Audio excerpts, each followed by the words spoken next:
We'll go ahead and get started. Let everybody filter in. Of course, nothing exciting ever happens in the first 5 minutes anyway, right?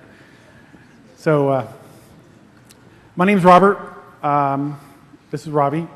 We're both PMs for the Orchestrator team. I was with the cross-platform and interop team before that. Been with Microsoft for about 5.5 years, but also when Orchestrator, or Opalis, was acquired, I was on the team where that group came in, and I've been doing Orchestrator and Opalis ever since. Well, I'm Ravi. I've been with System Center for about 6 years now, but I've been with the Opalis team only from last 1 year. Very excited to be here and talk about Orchestrator and how we can extend that. Because we understand you always have disparate systems. Nobody will have only Microsoft systems. We'll show you how to integrate with other systems in your environment. Cool. So I'm going to go through some demos. This is going to be a very demo-heavy session. I'm going to go through some demos about the Orchestrator integration toolkit and how to create extensions to Orchestrator. And Robbie's going to come back and do some demos about the web service and how to interact with that using PowerShell or just Internet Explorer, a number of those things. Okay. So, what do we want you to get out of this session? Well, basically what we want you to leave here with is an understanding of how to extend Orchestrator and give it new capabilities to interact with things other than itself or System Center. We already have things that integrate with all the System Center products. We call those integration packs. But we realize that there are plenty of scenarios out there that don't fit that model. And you're going to want to build your own custom things to integrate with your own custom apps, your own third-party applications and platforms. So don't expect to learn everything end-to-end in this session. That would take quite a long time. But we want to show you that it is easy to extend Orchestrator to provide new capabilities. Also going to show you some things that changed since the Opalis days with the Quick Integration Kit. And basically walk you down a few of those paths of how you extend Orchestrator. So this is my gratuitous marketing slide that I have to throw in there. But it's just to kind of give people an overview of what Orchestrator is. Because I know some of you people come in here into a very deep technical session and you don't even know what Orchestrator is. So I don't want you to be lost from the very beginning. But at the same time, we're still going to go deep. So when you think about Orchestrator, you're going to think about three things. You're going to think about integration, you're going to think about orchestration, and you think about automation. So with integration, Orchestrator allows you to integrate with a lot of different things. So like I said, we integrate with System Center. We also have integration packs that integrate with Active Directory or Exchange or SharePoint or any third-party things out there like Remedy or Atrium. A lot of those things out there really give Orchestrator the big push. It's kind of the glue that holds a lot of things together.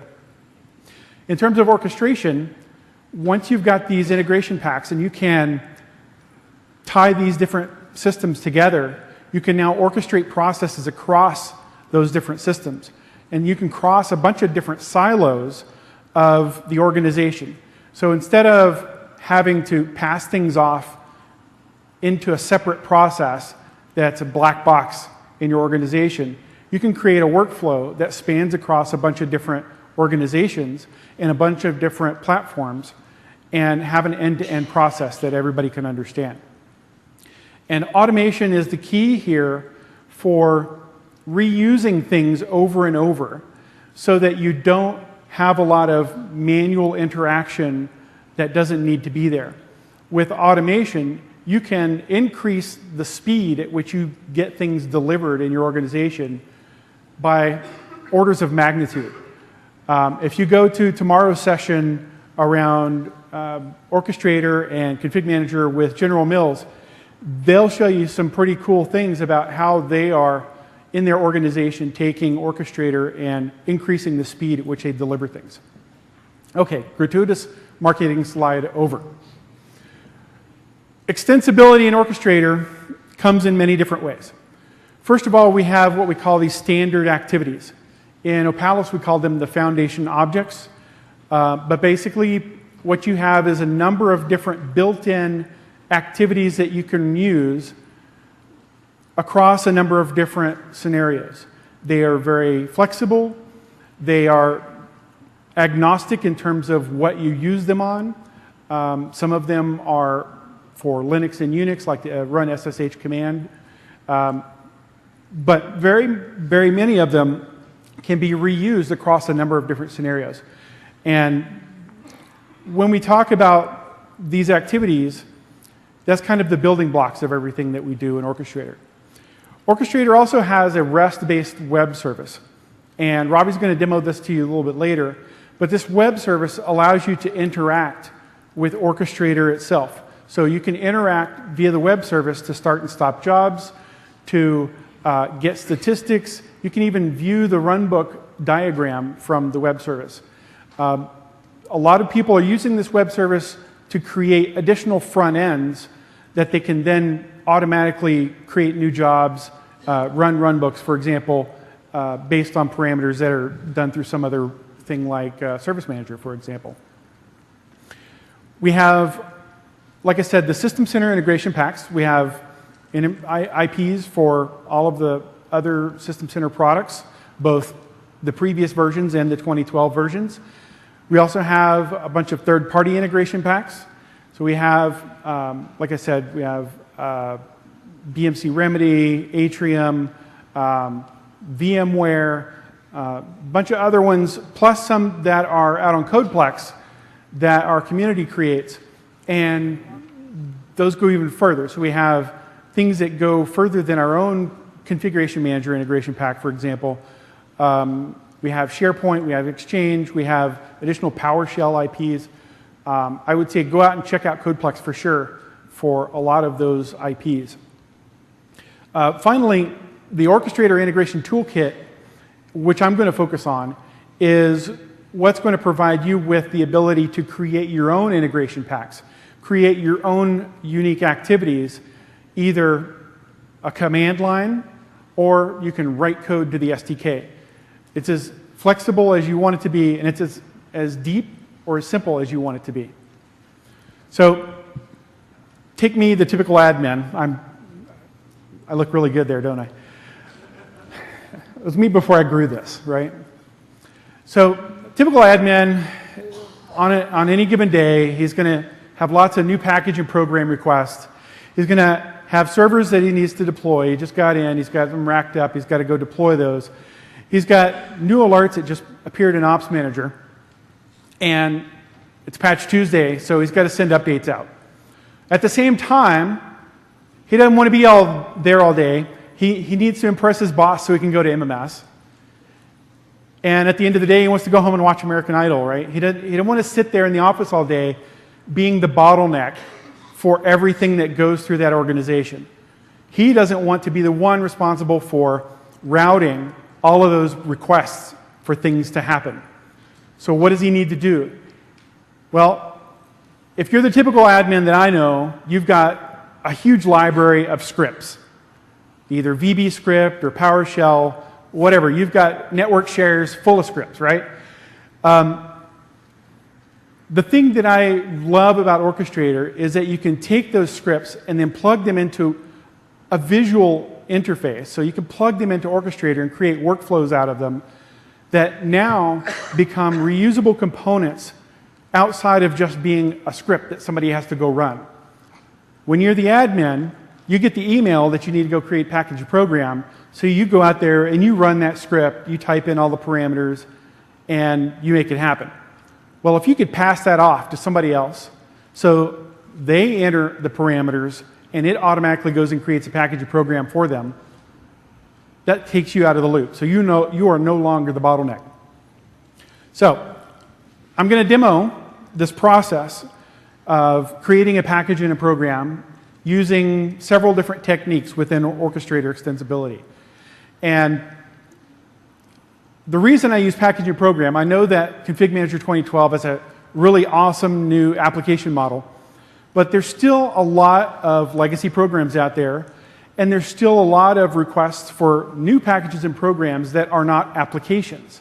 They are, I need to send a script out. I need to go run this registry update to some machine. I need to go do this or that. That's not an application being deployed. So this is still relevant even in the Config Manager 2012 days. So I'm going to jump in the demo machine, and we're going to go through several of these scenarios. So first of all, I'll show you this example script. Now, those of you that have run PowerShell against Config Manager, like with the POSH stuff, you know this is pretty familiar. Basically, I'm just going to go create a package and then create a program in the package inside Config Manager. Now, if I jump over to Orchestrator, I'll show you what that looks like. There's a very simple way to start off, and by the way, you're not going to start off building workflows with 50 or 100 activities in them. You're going to start out with something like this, and then you're going to add to it, and you're going to add to it, and you're going to add to it, and then you're going to subdivide it and create child runbooks. Those kinds of things are what makes Orchestrator so easy, is that you can build on everything that you create. It doesn't have to start out being some really complex process. So, starting out, I have these end caps of this runbook. One is initialized data, and one is return data. Initialized data allows me to accept parameters for a runbook. So when I publish this runbook out, people can run the runbook, give me parameters, and then those parameters are passed through the runbook. And if I'm using this as a child runbook, so if I'm calling this runbook from another runbook, the return data can actually pass information back up to the parent. Now, the thing that actually does the stuff, the thing that actually does work in this runbook is this run.NET script activity. Now, with the run.NET script activity, you can select a number of different languages. So you can do PowerShell, you can do VB script, you can do JScript, and it's taking a while to think about it. And you can cut and paste. Here we go. So you can do VB.NET, JScript, PowerShell, or C#. And you can cut and paste your entire script in there. And then at the bottom, you can insert variables and pass in published data and things like that. But a best practice is not really to do this, because number one, I've now taken my entire script and put it in here, and it's now become less flexible. It's now captured within this activity, and every time I want to reuse this somewhere, I've got a copy of this. And so now I've got copies getting spread across my Orchestrator runbooks. The better way to do this, using the same runbook, is to just call it from the share. So I've got this variable that I set up going to my PowerShell script share, and I can run my PowerShell script from there, and then I can set variables using published data from my initialized data activity, and then set these other variables which then get published to the next activities. Now this is a very simple way to convert scripts into runbooks. You can take your whole script, plug it into one activity, or you can break it up and be more modular and take those things and reuse them in a number of different ways. So that, you're thinking, okay, it doesn't seem like it's really that big of a deal, right? Well, it's not. That's why it's so easy. Easy is sometimes boring, right? So how do you take it the next step? Well, now we're going to introduce the Orchestrator Integration Toolkit. So in Opalis, this was called KIK, or the Quick Integration Kit.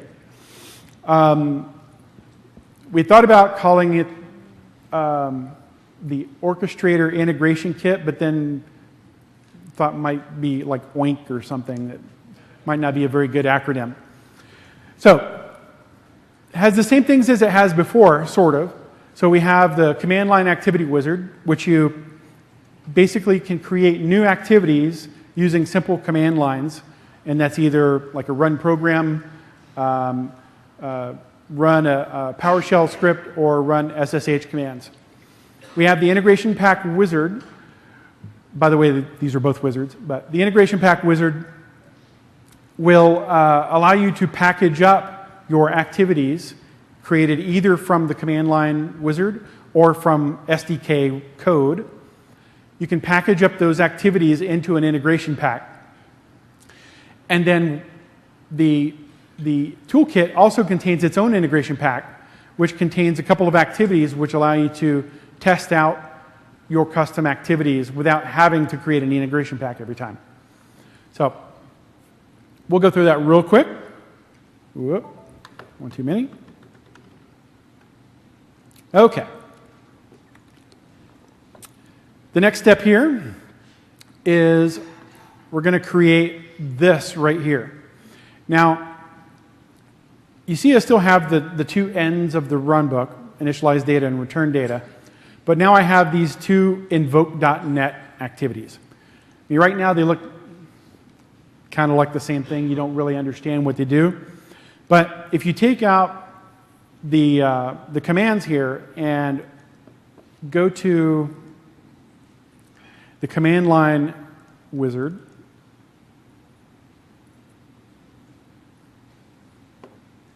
being slow again.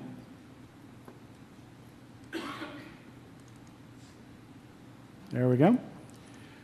So I have an existing DLL that I created. Basically, it has two activities in it. Cancel that. These two activities are nothing but a command line run in PowerShell. And for the purposes of this demo, it's the same command that I had before. I'm running this script called package program PS1, and then I'm creating some variables. I'm creating a connection to my config manager server using the server name and credentials. I'm creating a new package using a package name, and then I am saving that package name or package ID once it's created out to publish data. And with this tool, I can set these parameters that will get passed into this activity used as part of the script. So they get passed to the script. And then I can also set the published data, which is this package ID. So the package ID is output from the script.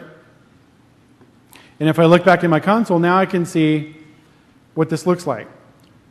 So again, this invoke.net activity is used for testing your custom activities.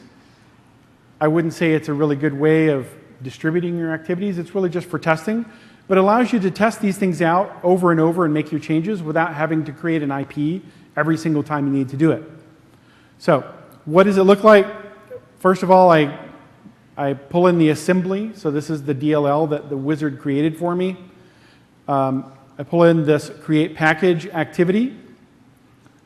You see that when I click on properties, it will show me the input parameters that I specified in the wizard.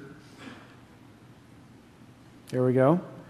And you see I'm using published data from this initialize data activity. Again, this is my ability to pass in parameters to the runbook. And then if I go to the next one, you see I'm going to create program. This is the other activity in that assembly. And when I look at its properties, I have a different set of properties, including this package ID. And you can see the package ID comes from the previous invoke.net. So I'm taking input from my initialized data, passing it to my first activity. My first activity runs and generates some output. Then I'm passing that to my second activity to create the program inside the package that I created before. So Not too many people nodding off yet. That's good. I'd hate to break out the air horn. Okay. So I've showed you basically how to create some simple activities using a command line. And you say that's great, but.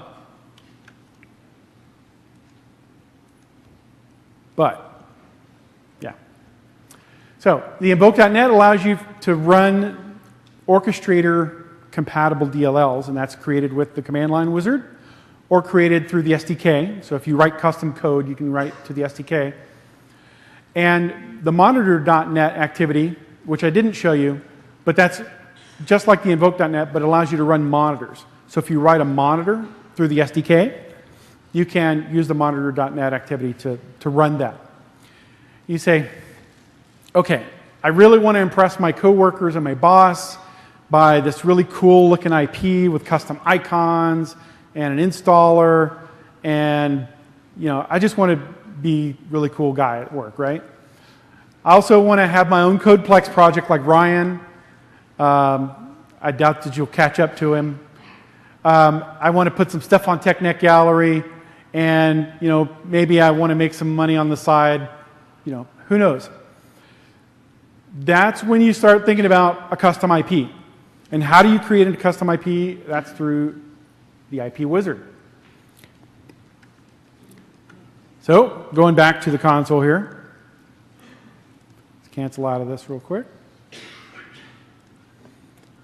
The Orchestrator integration pack wizard allows you to package up the assemblies that you created earlier, the activities, into an IP. So, I can either start with,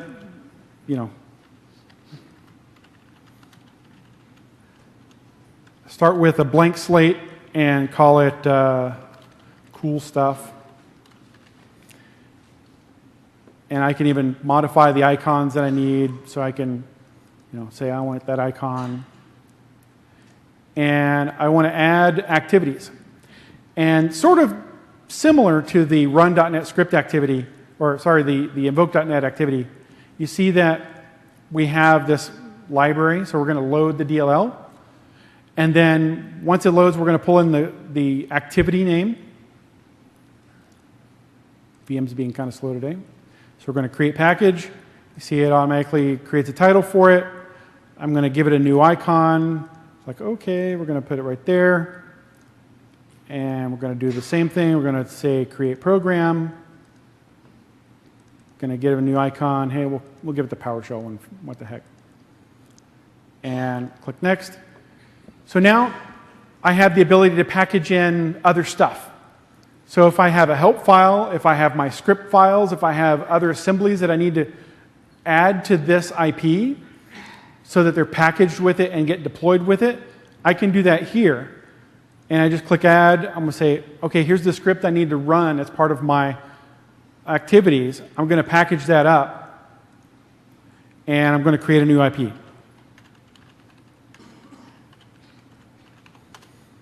And it's that simple. I don't need to have like the cooking show thing to say, okay, well, 15 minutes have passed, imagine how this is going to work. No, you don't have to imagine, because it's right here. I built an IP in just a couple of minutes. Now, I am going to do cooking show in the whole deployment thing, because I want to save some time for Robbie to talk. But basically, you see this runbook that I've got here. It looks just like the one before, except now I've got custom icons. I've got activity names that make sense. It's not invoke.net and invoke.net parentheses 2. It actually makes sense. And for an end user who wants to reuse this in a number of different situations, I now have a simple interface. I don't have to go find the DLL. I don't have to load the class name. It just shows up as a regular activity. And the cool thing is, just by adding this command line stuff, I've got activities that look like every other activities. So it looks like part of the product. And that's what's really cool about it, is that you don't have to do a whole lot of work to build a UI and everything. So I've got create package, create program. See, it's got the same exact properties as the previous runbook. Now, let's take this a step further and say, I've got to create package, I've got to create program. That's great. My users aren't going to just want to create package, create program all day. They have other stuff to do. So how do I integrate this existing runbook into something else? Now, one thing I want to encourage everybody to do is to think of things as modular runbooks. Don't think of building huge runbooks that have the same types of functions in them across 5 or 10 different runbooks. Try to modularize. So if I've got a runbook that does create package, create program, I can reuse that runbook in a number of different ways without dragging the create package, create program activity into every runbook. What I can do is I can call that runbook. So I've got a deploy program runbook here, and this is pretty simplistic. It's going to start with initialized data, of course, because I'm going to pass in some parameters. I've got a package name, program name, command line, and a target collection. So first thing I'm going to do is I'm going to call that other runbook that I just created to create package and create program. So I'm reusing that thing that I already created, and I don't have to think about what it does and how it does it.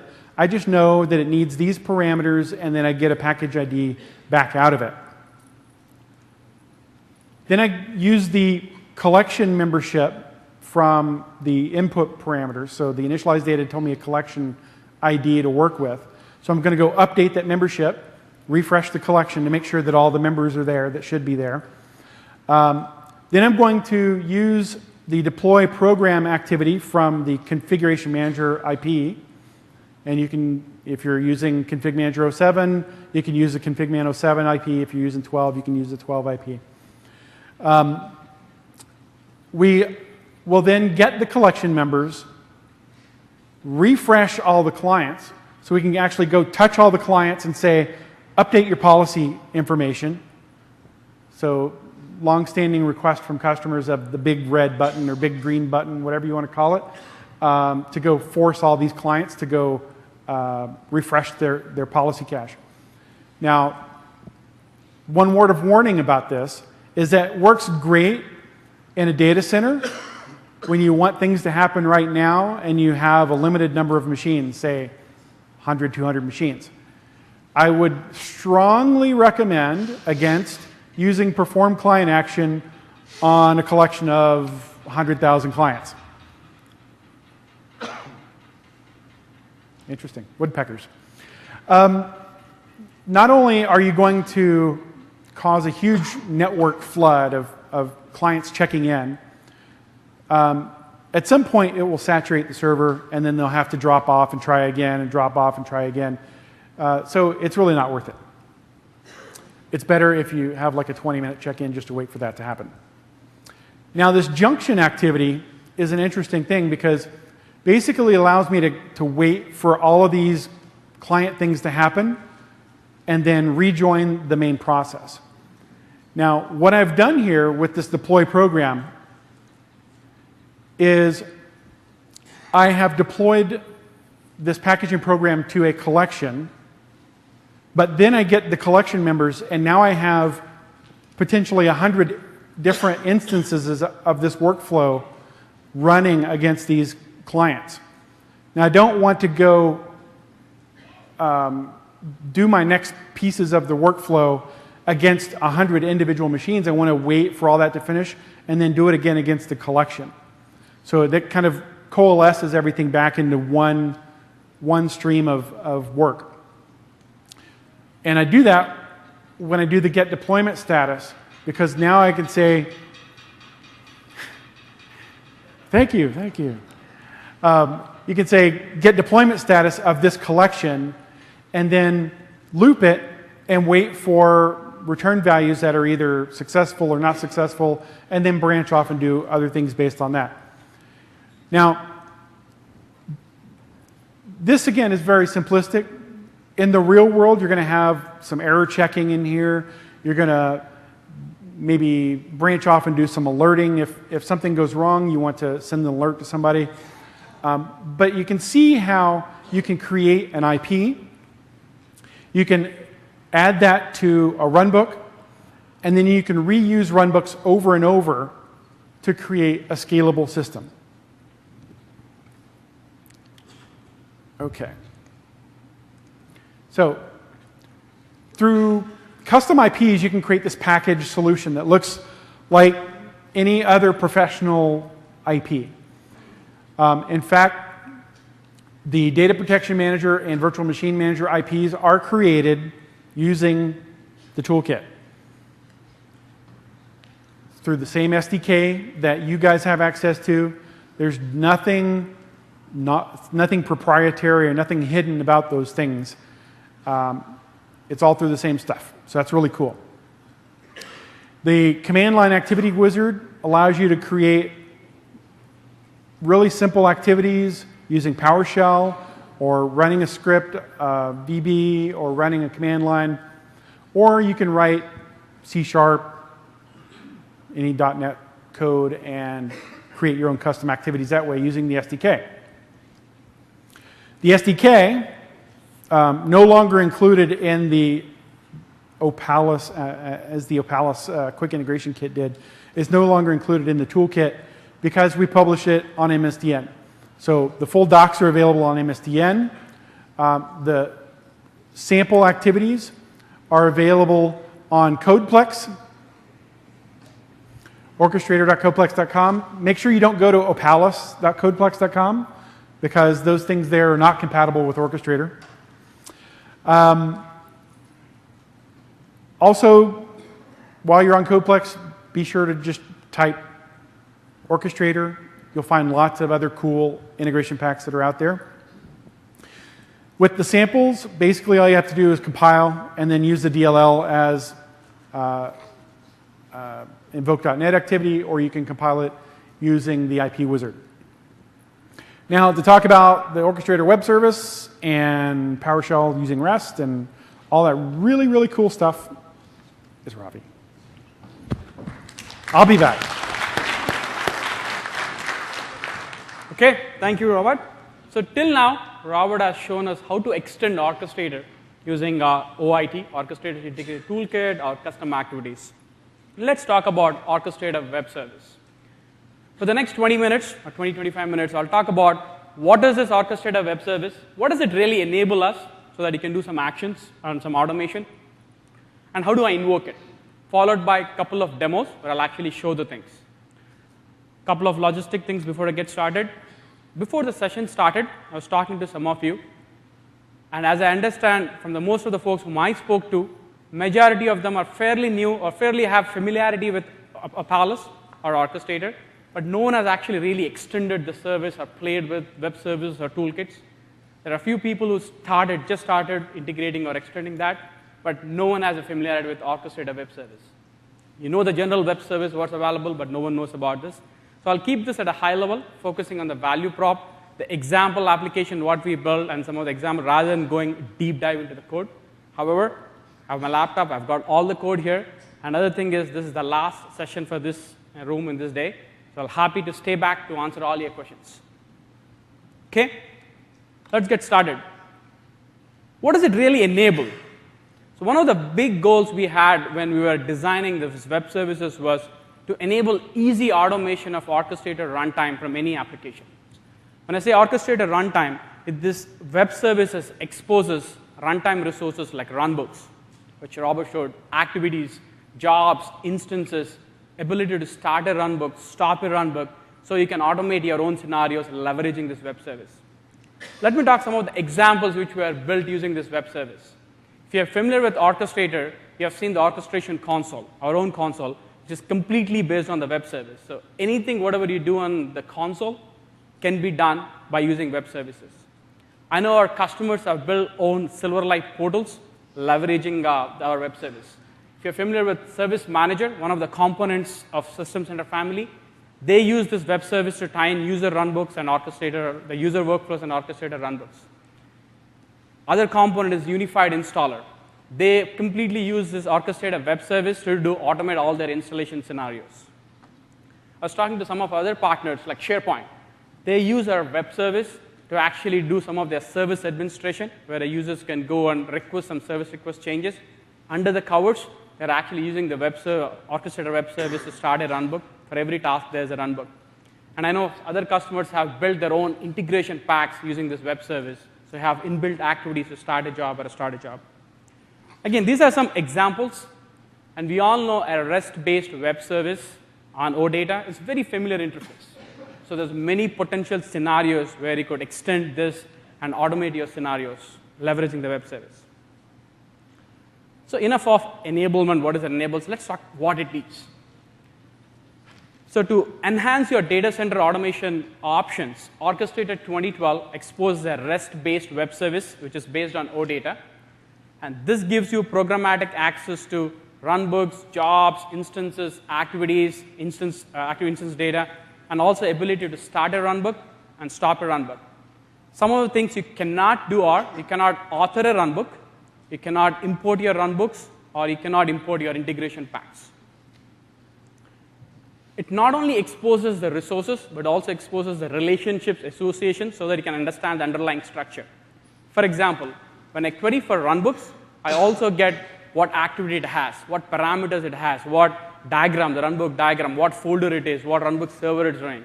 When I query for a folder, I get my parent folder, child folder, the runbooks in it. When I query for a jobs, I get job instances, what server, runbook server the job is running, what runbook is associated to. So it gives you a complete underlying structure and associations so that you can automate as per the need basis. This web service is based on OData, and we all know that OData is a web protocol primarily designed for the clients to send data, to query data and update data. And it uses a standard URL syntax, like get or post, to enable any of the CRUD operations, what you call create, read, update, delete operations. Obviously, you use get when you want to get the resource data from the database, and you use post when you want to update the resources from the database. And the output format is AutomPub. That's what the default in Orchestrator, but it can always change to the JSON in the PowerShell module. Let's jump on to know, how do I know what are the resources Orchestrator web service exposes that? So if you go to this is called a base URL, you can go and type this in your browser. The name, this is a server would be name of the machine where you install your web components. During the installation, you must have selected web components in orchestration console. 81 is the port for the web service. By default, it's 81 in the installation, but if you have selected a different port number, you can show that. And this is our syntax, Orchestrator 2012/SVC, and it returns this list of collections. And these are the resources what it currently exposes. You can get folders, runbooks, you get all its associations called activities, runbook parameters, diagrams, jobs, servers, events, statistics, activity instances, and also ability to start and stop a runbook. I'll actually show that in the demo, how all the different resources. Great, if I'm getting all the resources, but for my automation needs, I want to refine that. I only want to see all the runbooks, or I want to see only jobs. So you can get an appropriate resource name, put the base URL, put slash, and put the appropriate resource name. You can actually see only those resources and its associations. One thing to mention here is these are all case sensitive. So if I use a small r, it will result as a BAT request. So resource name has to be exactly the same what the collection returns. You further want to refine the data. I want to see only certain properties. I want to see only certain list IDs or something. I don't want to do that. I want to filter something. So OData allows this. You can further refine your data, how it is retained, how it is rendered, using any of the OData query options. For example, I can use this expand filter if I want to see all my runbooks and all the jobs associated with it. Or I can use a filter option if I want to see any of this, only my runbooks with equal to, not equal to, contains, greater than, less than. You can use any of those filters to restrict the data how much you want, so that you can take that data and automate from your scenarios. You can use order by if you want to get only on order buying by name. You can use select queries if you want to get only selected properties, or you can skip certain rows, add certain rows. So it gives you a lot of flexibility to get the data what you want for your scenario.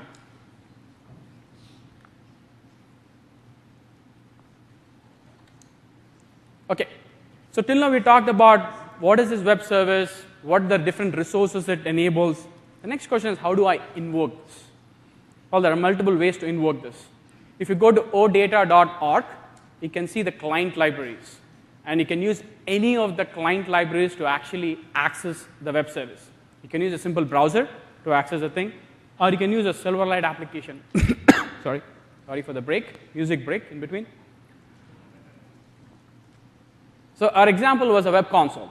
The web console was a Silverlight application. That's where we were accessing the web service. As I said, our customers are using the same built up portal talking to the web service. You can use your scripting languages. If you're really more than IT Pro, if you really want to use scripting languages, you can use PowerShell, VB Script, or you can use any of the programming languages, C#, C++, and you can use any other client libraries, whatever is available in the odata.org. If you go to consumer section, it shows a bunch of client libraries. You can pick any one.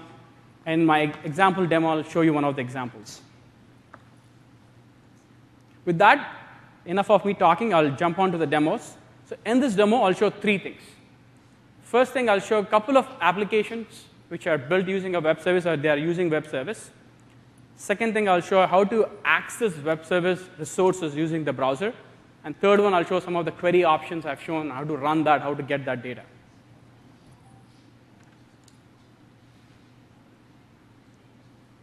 Okay, this is what the designer, what Robert just showed us, orchestration console. I'll go to orchestration console. Already have one open.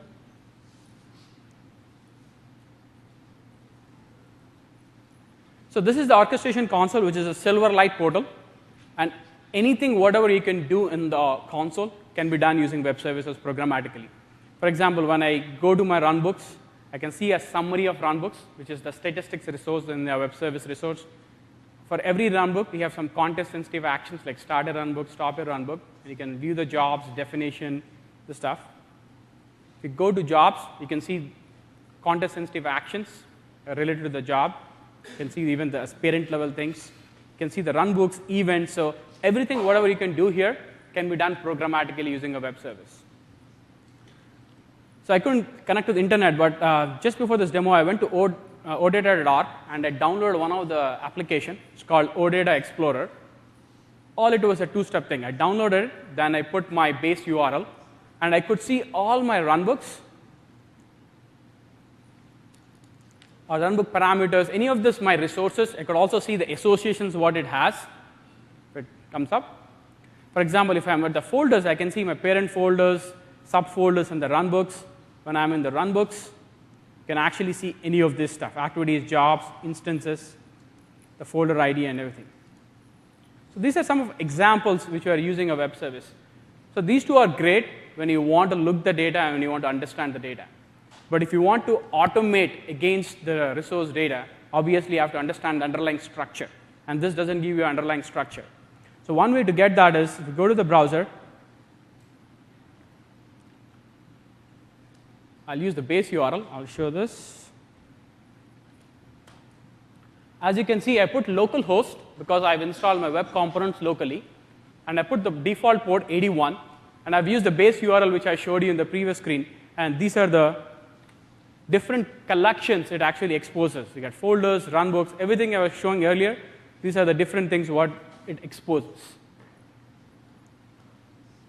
If you really want to refine this only to a particular resource, for example, I want to see only my runbooks. If I can type correctly, that's what happens when you drink too much in Vegas. Okay, this is where I see only by my runbooks and all its associations. When I say it's runbooks, activities, it shows its parameters, the runbook server it's running. You can go to any of the resources. You can put folders, you can put like exactly what you want. Only thing, when you are using a runbook diagram, you also have to put the GUID of the runbook, so I actually see the diagram here. I didn't want to show all the options and bore you showing the code, but there are many possibilities to actually play with it. I have the code. I'll be happy to show you all the examples. I've loaded everything here. I just don't want to show you so many things there. As I was talking earlier, this is case sensitive, so it shouldn't be you should use the name exactly as what the collection returns. A couple of other things I want to touch base on the query options where how do you refine your data? You can further refine your data, as I was saying earlier, using the OData query options. Here I was using expand to. I want to return runbooks and all the runbooks and all its associated jobs. So I can just put this expansion thing. And if you want to filter it, you can use any of the filter options, greater than, less than.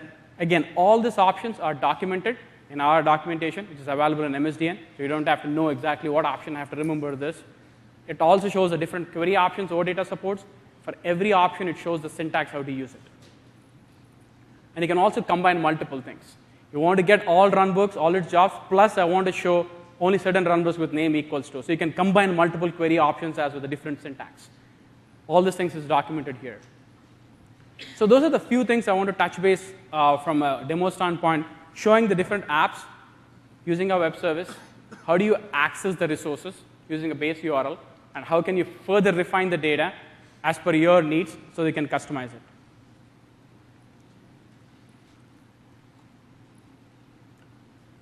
Let's jump on to the PowerShell module. So till now, we have seen how to get the data from resource data from the database. It's all good. But if you want to do some update operations, that's where you have to use HTTP post method. That's where you can use PowerShells. Some of other scenarios where you can use your programming languages or scripting languages are, I'm doing my deployment. Post-deployment, I want to run some tasks. So I want to start some runbooks. So you can use a PowerShell there. Or I'm patching my runbook server. So I want to stop all my monitor runbooks. So you can use a PowerShell to stop all your runbook monitors and restart again. I'm sure this is an example what our customers are actually using this. Or if you want to get statistics or events of your Orchestrator environment, you can use a web service to get all the statistics. These are the different scenarios where you can put your logic besides a common thing, and you can use a PowerShell or programming languages.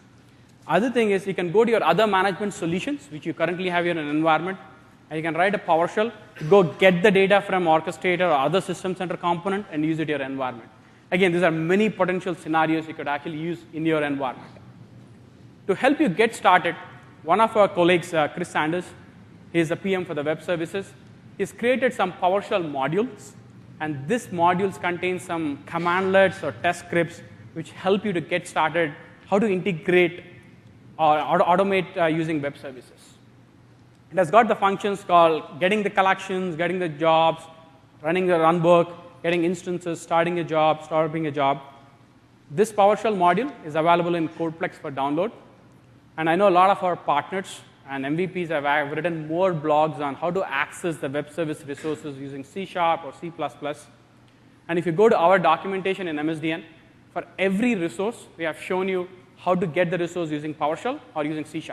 So based on your scenario, based on how your IT pro skills, you can use one of them to do that stuff. So I encourage you to go to the documentation. It's available in MSDN. End of the slide, we'll also point out to the links where I actually see the stuff. With that, let's jump on to the demo. There are 3 things I want to show you, and I don't want to show too much code here. I'll show you how to use a PowerShell, how do you take example of this PowerShell modules which are downloaded, and show how to run a PowerShell to get resources, what we have seen earlier. I'll talk about how to start a runbooks and how to stop runbooks.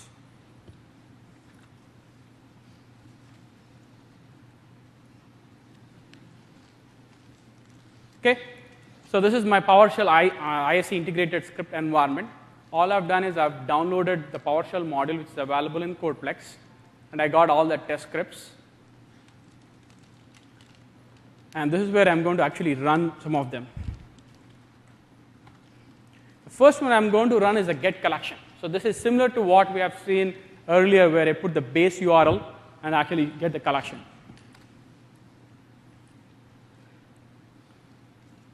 Same thing what you have seen earlier in the browser, you can also get through using PowerShell. Same thing, runbooks, parameters, activities, event statistics. You can get, this module has got about 10 classes. You can get all the functions and actually get the data. I'm going to show only a couple or more which are interesting. I've seen a lot of customers downloading and using it for starting a runbook and getting all the instance data. So this is a PowerShell. They wanted to start some runbooks, and they want to get all the instance data so they can take the output of this and integrate with some other system. And if you want to go, this is the code that actually shows here how to do that stuff. It actually starts a runbook. I'm giving a particular GUID of a runbook here.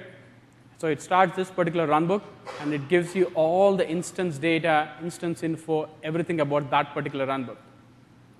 So you can extend that and use it in your automation scenario. The last one I want to show you was the stop a runbook. So this is scenarios where you want to patch your runbook server. So you want to stop a particular runbook, or you want to stop all your monitor runbooks before you patch it. Then you stop it, then you actually start it again. So these are, again, some examples. There are many test scripts what we already provided. There's a lot of blocks which has got a lot of this content. So you can go play with any of these things and use it for your scenario.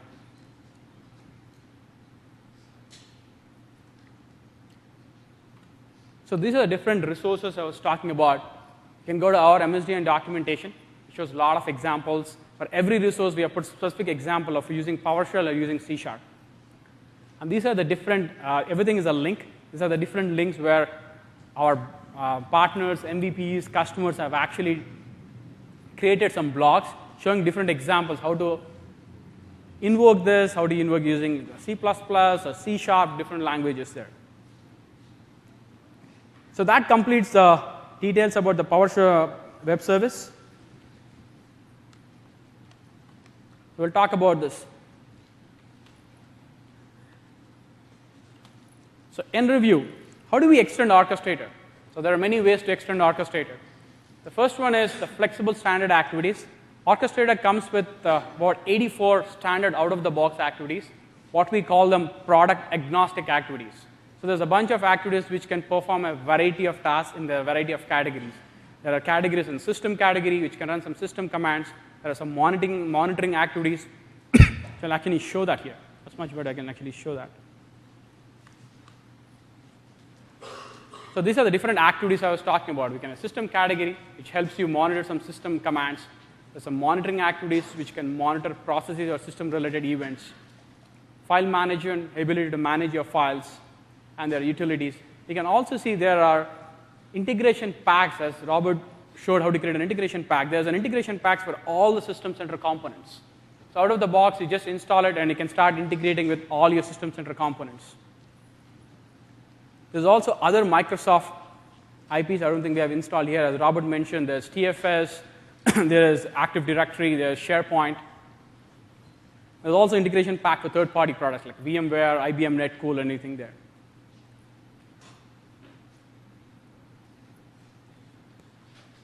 So you can use any of those standard activities, or you can use the script activities. Or if you think you want to build your custom activities based on your code, you can use your command line activities. And you can also invoke your .NET or monitoring .NET activities if you really want to customize and test the integration packs before doing that. Or if you want to build a cool custom integration pack and be called a cool guy, as Robert was saying. And finally, the web service. The key goal was, or the brain behind when we are designing this, to enable easy automation of Orchestrator from any application. So REST-based web service, which is based on OData, and it can be invoked by any of the OData client libraries. The examples what we have seen is the browser, PowerShell, Silverlight, C#, any of the languages there. I think these are the breakouts which we really encourage you to go. This is a session where of our customers, General Mills, I think Ryan is sitting here, and our SharePoint partners, like Bhaskar is also sitting here. They actually talk about the real-time solutions, how they used Orchestrator, how they actually extended the Orchestrator. And there's one more session which talks about how Operations Manager and Orchestrator sit together and they have a better story. And the other thing is like policy to migration. If you are using Opalus, and if you're thinking about using Orchestrator, we'll talk about how to migrate this. And our documentation also talks about what are the steps you have to do not to lose existing investments in Opalus. So you can take your runbooks, export it, import it, and you have to do some tweaks there. So our documentation clearly talks about different steps to do. There's a couple of hands-on labs we encourage you to go. How to install Orchestrator, how do we integrate it. Because one of the big changes we made in Orchestrator 2012 was installation experience and the web services. So you really want to see that if you have played with Opalus, if you're really sick of the installation experience, come here and try these two things. It actually talks about installation and migration stuff. And with that, we are open to Q&A. I encourage you to do the evaluations.